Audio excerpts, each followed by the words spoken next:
Daigo ng Diyos, tuburan sa mga panalangin,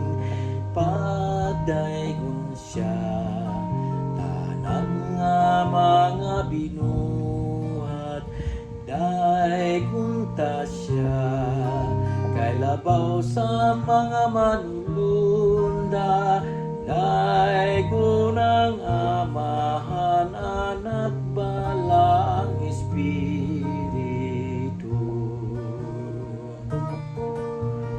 Ilho ng Diyos magbubuhat sa tanan nga nasud,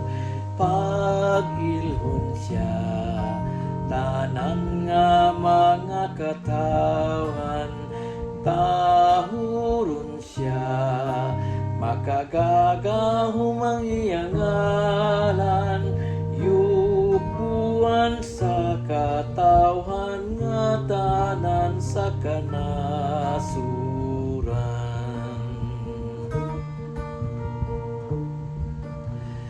Dawaton unta ang iyang pagkagamhanan sa tibuok, ngayuta sa kalibutan, sundon kanunay ang iyang pagbuti unay, padayon pagmahal kaniya sa way katapusan.